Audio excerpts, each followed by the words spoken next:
Hi, I'm Matt, this is my brother Johnny, and today we're going to show you 5 different ways to customize axes. So in one of our recent videos, we showed you how to restore a couple of axes. So if you haven't seen it already, check it out. We're going to whack a card up in the corner and a link in the description below. We're going to take the 2 same axes from that video and we're going to show you different ways that you can personalize them and add a bit of your own personal touch. Here's how we did it.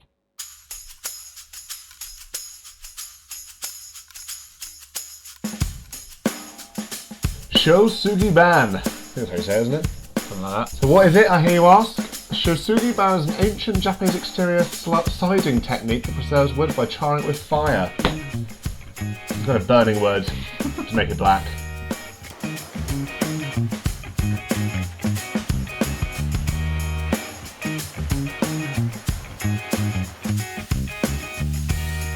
Char the blowtorch and then make sure afterwards we rehydrate the wood with boiled linseed oil. Super satisfying to do.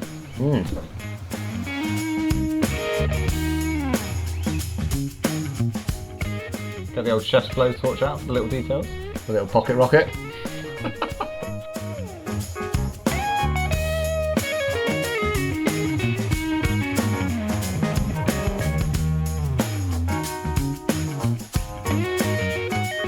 The second technique we used was called Pyrography.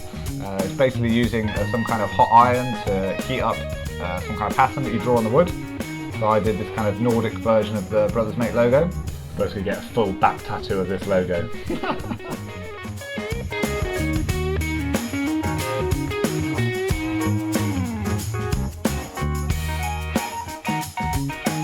I wanted to put logos down at the 2 sides of the axe, but I want to make sure that I didn't go too far because I wanted to put a little bit of Shou Sugi Ban on the end. It's important to both oil before and after you're using the blowtorch as well. So I did that first, then came back and I did the runes down the side of my axe.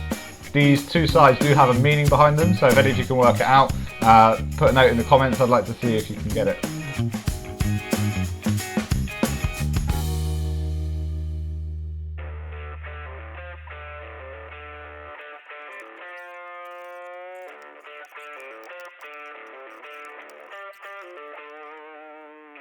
So I always have a grip on my axe, so I decided to go for a paracord wrap for this. So what I'm doing, really simple sort of whipping technique. I'm just doing a half knot, flipping it over, half knot again, and repeat that all the way down until I get to the bottom, get as long as you want, and then you're just doing a reef knot just to tie it off.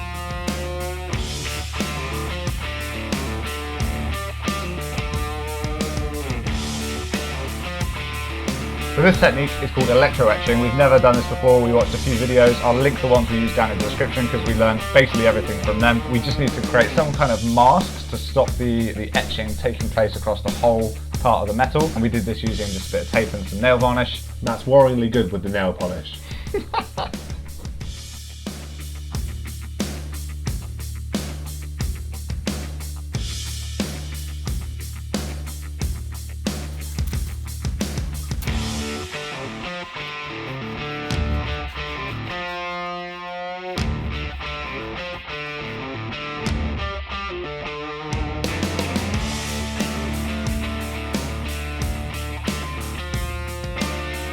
So the solution that we're using is just a mixture, really simple, of vinegar. We use white vinegar and table salt. We just mix it until most of it's kind of mixed together. And that is your kind of, I guess, your electrolyte, if that's what you want to use.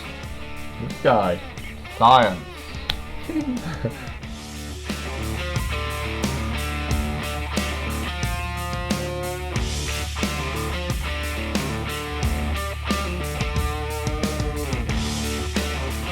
So one clip on the axe itself, the other clip goes to the electrolyte, and then obviously you connect that to your 2 batteries. And you can just about hear the sizzle when it connects. Listen up. There you go. It's like grilling bacon. Bacon. It's basically just really speedily corroding the metal, and you just keep dabbing it on, swapping over to a new cotton swab, and then keep going. When you do yours.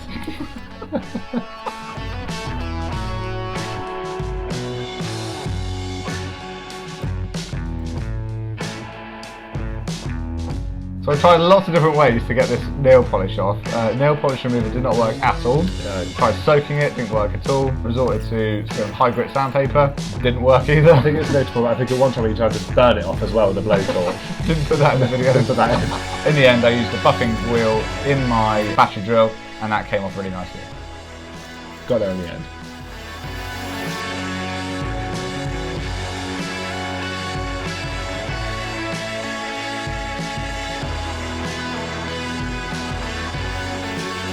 So when we were at Make Essential earlier this year, we actually picked up some milliput. So I don't think either of us have ever actually used it before. Nope. You can do probably a lot more complex patterns, but I went for something super simple. Just drill 3 different size holes in the bottom, and then just roll up the milliput for about 5 minutes, just to get it all sort of malleable, and then pushed it into place. Left it overnight, came back the next day, sanded it back, and it works really well.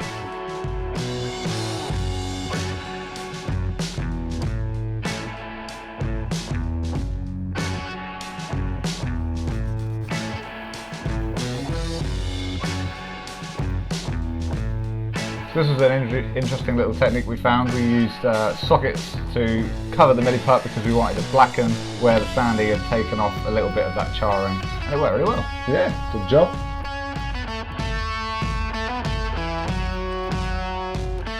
So back to our old trusty, boiled linseed oil one final time. Last coat, just to keep them protected.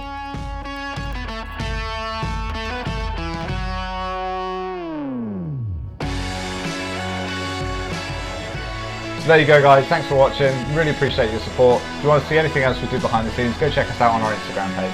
Just want to take a moment to say a massive thank you to AMPLETUNES.com, always using their music, and they provide really good stuff and it's free for everyone, so make sure to go check them out.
Sorry.